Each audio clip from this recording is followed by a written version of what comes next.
Escapades, le magazine des patrimoines, vous emmène à la découverte du Județ, c'est-à-dire la région en Roumanie de Vrancea. Située dans la partie sud-est de la Roumanie, à la courbure des Carpates orientales. Cette région se situe au cœur des 3 provinces historiques, la Moldavie, la Valachie et la Transylvanie.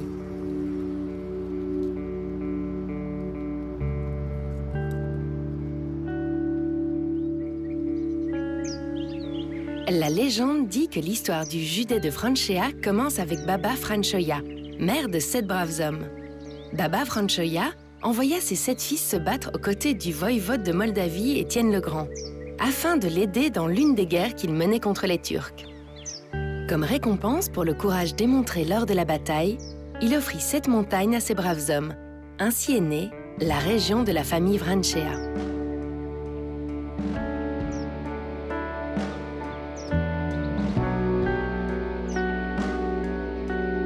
L'histoire du Județ de Vrancea est indéniablement associée au patrimoine religieux.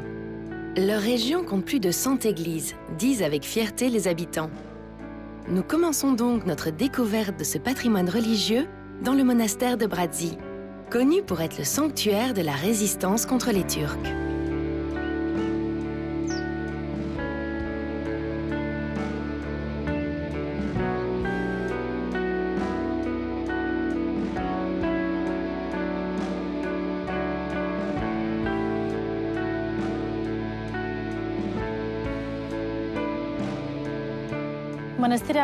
Le monastère de Brazi a été construit en 1642 par 2 moines, Sava et Théophilac. Ces 2 moines, par crainte des Turcs, ont construit un complexe souterrain sous le monastère, formé par une petite église, 6 cellules et un tunnel à travers lequel ils pouvaient fuir en cas de danger imminent. Le second fondateur du monastère est le martyr Saint Théodosie de Brazi, ancienne ville de Moldavie. En 1674, il a créé une église et également 2 autres monastères dans la région. Après l'invasion tatare, il a été torturé et décapité par les Turcs. Aujourd'hui, les reliques de Saint Théodosie peuvent être trouvées dans notre monastère. Il a été canonisé en 2003. Nous sommes dans un lieu d'espoir, de joie, un endroit où vous pouvez trouver l'équilibre intérieur, la paix et le salut de l'âme.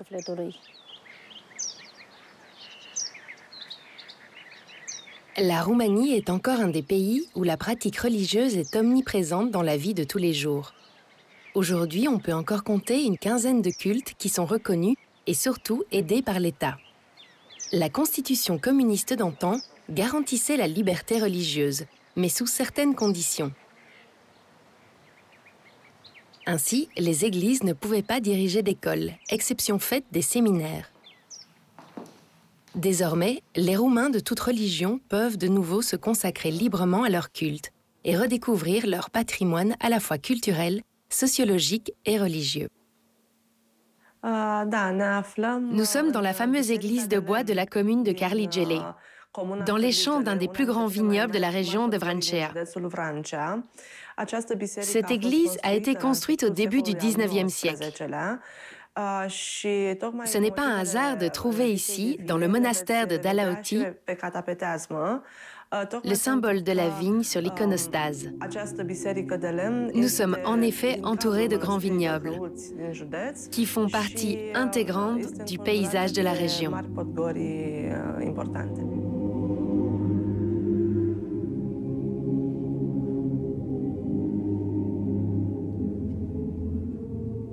La Roumanie est le 6e producteur de vin en Europe et Vrancea, la 2e région viticole du pays, avec plus de 25 000 hectares de vignobles.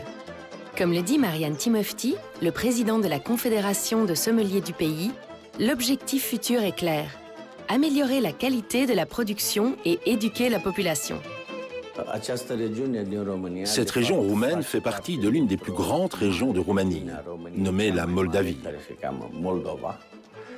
Notre région est le plus grand producteur viticole en Roumanie. Le grand défi pour la production de notre vin est le fait que grâce au soutien économique de l'Union européenne, cela a conduit à une augmentation de la production, et en particulier d'un point de vue qualitatif, pour toute la viticulture roumaine, mais surtout pour Vrancea. Grâce à cette aide reçue, la qualité de notre terroir et le travail des vignerons, nous produisons des vins qui honorent notre pays, la Roumanie.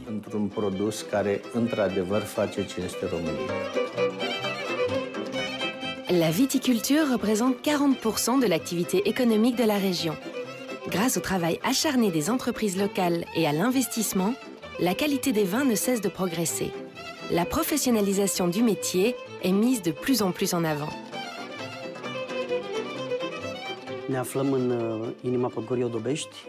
Nous sommes ici au cœur des vignes de Lodobesti, dans la cave royale. Cette cave a été construite au XVe siècle sous l'égide d'Étienne le Grand. Comme vous avez pu le voir de l'extérieur, la cave est en forme de croix. C'est Étienne le Grand qui a voulu remercier Dieu pour chaque victoire contre les Turcs. Il a construit cette cave tout en s'inspirant du style architectural du monastère. En 1834, le prince Dimitri Sturza a hérité de 200 hectares, y compris 2 caves en pierre. Entre 1834 et 1839, il a reconstruit cette cave royale avec l'aide de M. Hasanache Pamphil. La cave a été construite avec de la pierre de ponce spéciale afin d'assurer une température et une humidité constante. Et quelle que soit la saison, la température ici ne dépasse jamais les 7-9 degrés.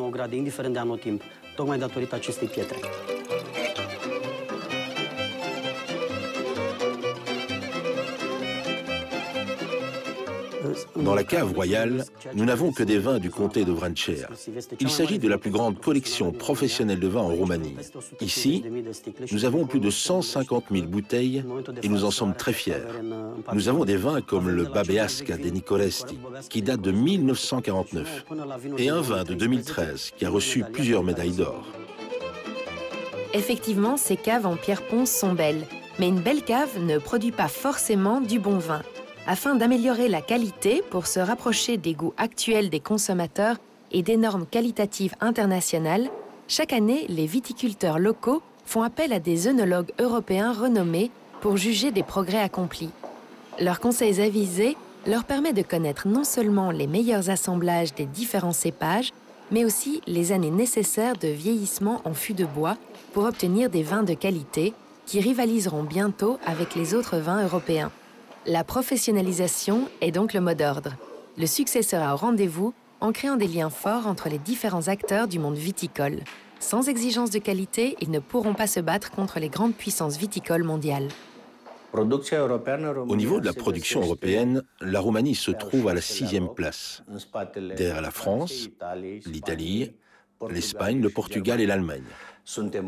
Nous sommes évidemment très fiers de cette position. Bientôt, nous serons à la 5e place, où nous nous trouvions d'ailleurs avant les guerres mondiales.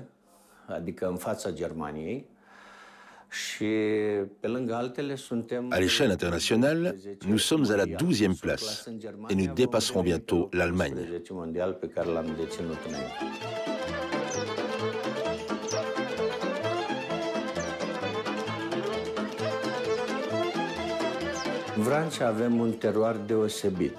Vrancea est un terroir particulier. Nous avons une acidité extraordinaire obtenue grâce à nos terres roumaines et aux montagnes des Carpates. Nous parlons ici des monts et des collines de Vrancea. En réalité, nous bénéficions des vents, du passage de la mer Noire à l'océan Atlantique, autrement dit d'une exposition naturelle extraordinaire. Nous avons de très bonnes températures, avec des jours très ensoleillés. Nous avons une variété autochtone, mais également une variété internationale, très bien adaptée à notre terroir.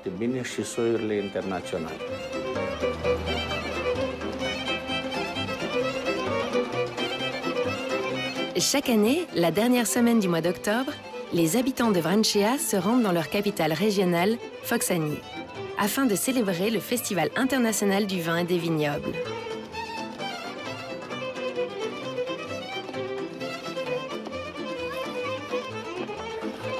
C'est une manifestation importante pour préserver les traditions, car ici se mélangent artisanat, folklore, gastronomie et vin.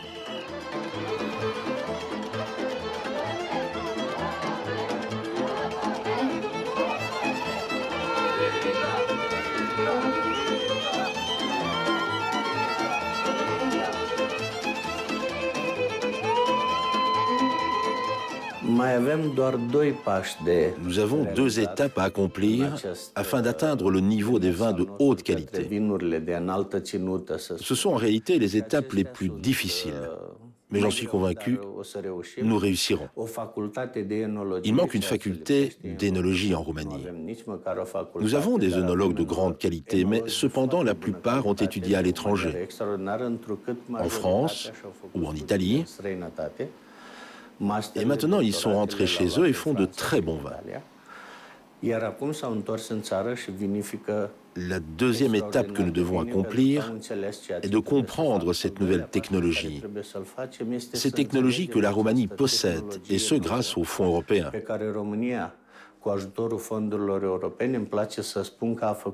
Je tiens à souligner que la Roumanie est en train de passer d'un carrosse à une Ferrari.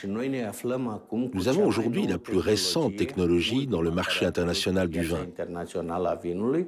Seulement faut-il apprendre à l'utiliser au maximum. Allons-nous franchir cette étape? Je suis convaincu que les vins roumains seront exceptionnels et que la Roumanie surpassera la qualité de certains vins de France ou d'Italie. J'ose espérer que nous atteindrons ce résultat.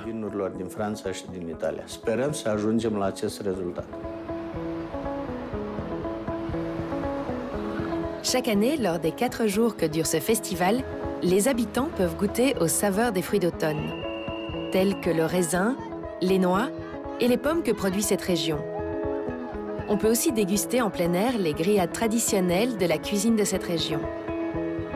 Les géants, ainsi que les costumes traditionnels, si chers au cœur des habitants, sont de sortie, tout comme les masques que portaient déjà leurs ancêtres et qu'ils continuent à fabriquer.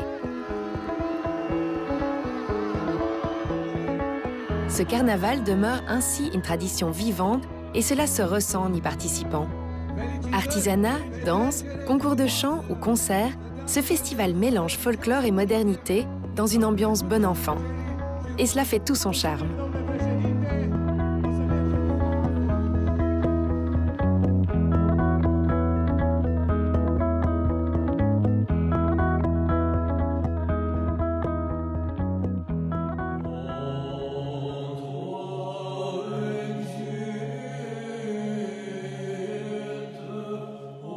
Partons maintenant à la découverte de l'héritage architectural de la région. Nous faisons une halte dans le théâtre emblématique de la ville de Foxani, le théâtre Pastia. Construit en 1913, c'est un véritable trésor de l'architecture roumaine, avec un décor riche d'éléments baroques recouverts de feuilles d'or. Le théâtre Major Gheorghe Pastia a été ouvert au public en 1913. Nous sommes donc dans un théâtre centenaire. Il a été créé à la demande spéciale du Major Gheorghe Pastia. Celui-ci, en voyant sa ville natale sans un endroit dédié à l'art théâtral, a décidé de faire un don à la mairie afin de commencer la construction. La mairie a offert le terrain et payé l'architecte. Les travaux se sont étalés sur une période de 5 ans, de 1908 à 1913.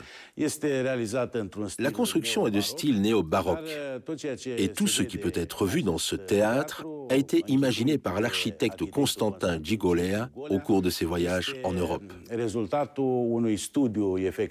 Ainsi, les éléments de stuc et les éléments d'architecture que vous trouverez dans le théâtre de Foscani peuvent aussi se retrouver dans au moins 32 autres théâtres à travers l'Europe.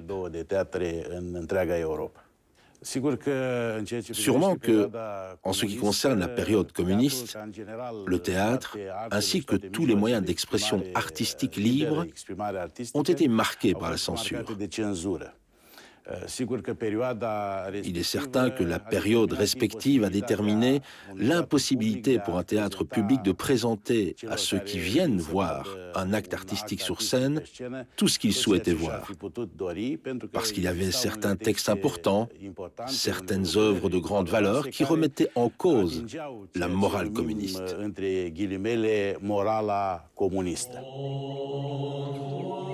La Première Guerre mondiale représente une autre étape importante pour l'histoire du județ de Vrancea. Au cours de l'été 1917, ce territoire a été l'objet d'âpres combats jusqu'à la défaite des troupes allemandes le 6 août 1917. Les habitants de Vrancea honorent la mémoire de leurs héros morts lors de la Première Guerre mondiale par le biais de 4 mausolées. Les héros des mausolées de Focsani, Marassi, Marasesti et Sovedja ne sont pas tous roumains. Dans ces mausolées reposent aussi bien des soldats allemands que russes ou roumains. Comme le dit un dicton de la région, « Face à la mort, nous sommes tous des héros ».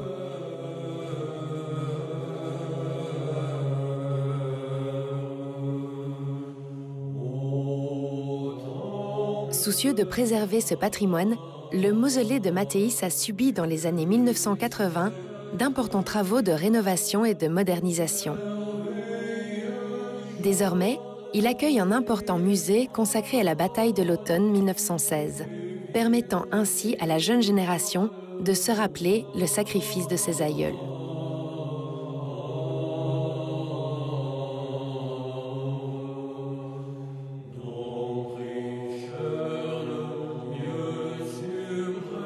Cette région a été au cours des années 1916 et 1917 l'objet d'âpres combats.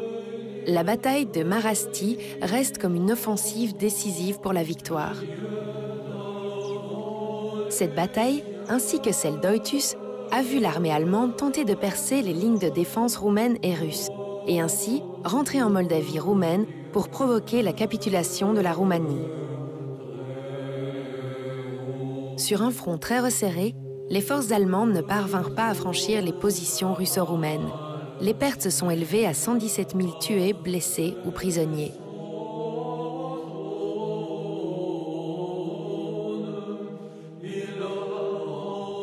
La victoire roumaine, associée à la violence des combats et aux pertes humaines, a poussé les historiens à qualifier cette bataille de Verdun roumain.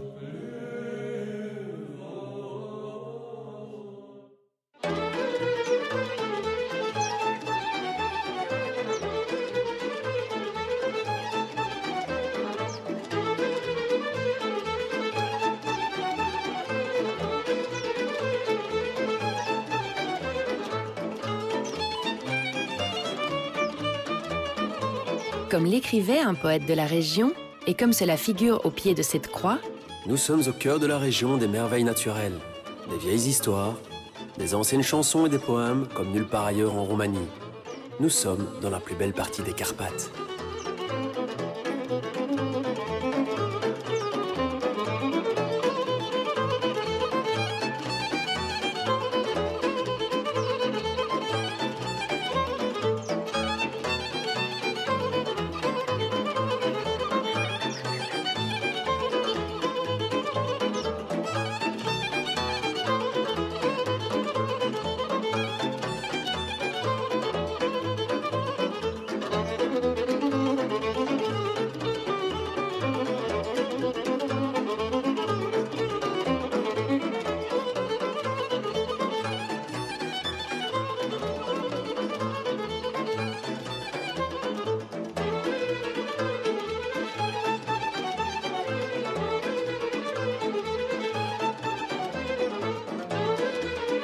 Dans les collines de Baba Vrancea, comme dans bon nombre d'autres régions roumaines, se perpétuent encore les traditions rurales, et notamment la fabrication de produits du terroir. Partons à la découverte du Cascaval, l'un des meilleurs fromages de la région.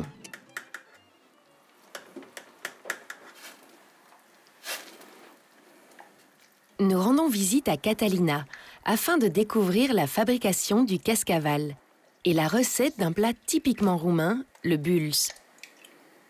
Des boulettes à base de Cascaval et de mamaliga, une farine de maïs similaire à la polenta italienne.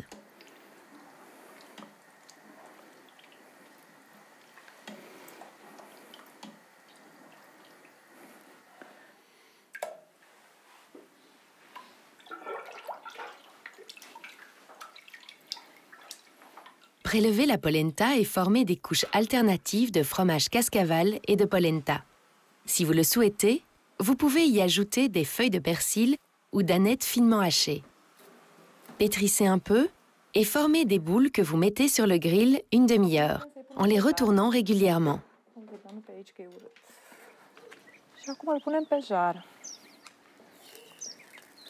Le bulls est souvent servi avec la smantana, le nom roumain de la crème fraîche. Mais quittons Catalina pour nous rendre dans la réserve naturelle Titsita et découvrir que l'activité sismique est encore très active dans cette région. Ici, des vapeurs de gaz enflammées ou de l'eau bouillante s'échappent encore du sol. Cette région fut l'objet en 1940 et en 1977 de 2 séismes d'une magnitude supérieure à 7 sur l'échelle de Richter. La réserve naturelle couvre une grande partie du bassin de la rivière Tissita. Elle recèle une abondance d'espèces végétales alpines et la topologie des paysages nous montre le travail toujours présent des forces de la nature.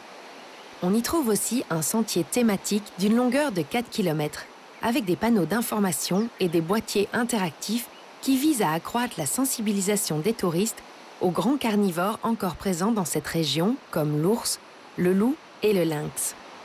Malgré une nature intacte et préservée, où l'eau est omniprésente, les touristes sont hélas encore peu nombreux. Mais pour ceux qui s'y rendent, l'accueil est toujours chaleureux. Et tout se termine, comme souvent, autour d'un repas avec des produits naturels, même si la cuisine est un peu roborative. Aujourd'hui, nous allons préparer une recette typique de notre région. Cette recette s'appelle la tokitura moldoveneasca. L'origine de cette recette remonte dans le temps, notamment à l'époque romaine, quand tous les produits de cette recette pouvaient être trouvés dans les patios du peuple. La petite histoire dit que lors de l'abattage des cochons à Noël, les gens se réunissaient pour récupérer toutes les parties du cochon. En réalité, ils les récupéraient afin de survivre pendant toute une année. Tokitura moldoveneasca est en réalité une recette avec de la viande de porc, la partie la moins chère. Il est préparé dans sa graisse. Nous utilisons des saucisses fumées, du fromage de brebis, des œufs de la cour et des cornichons. La gastronomie de la région de Vrancea, ou Moldavie roumaine, a subi l'influence de la Pologne et des empires austro-hongrois et russes. Le tokitura moldoveneasca est l'exemple le plus emblématique des liens indéniables entre ces cultures.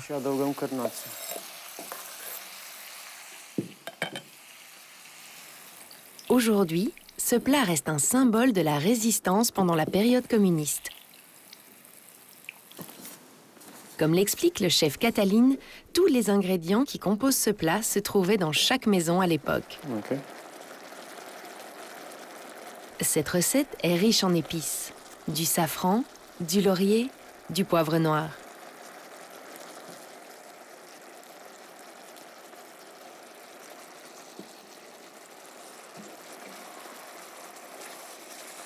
Nous retrouvons encore une fois la garniture préférée de la région, la mamaliga, la polenta locale. Les morceaux de viande et de saucisse recouvrent cette polenta. Et pour bien terminer ce plat, du fromage de brebis et un œuf à cheval au-dessus de la viande. Ce plat roboratif, copieusement servi, est un vrai produit du terroir roumain.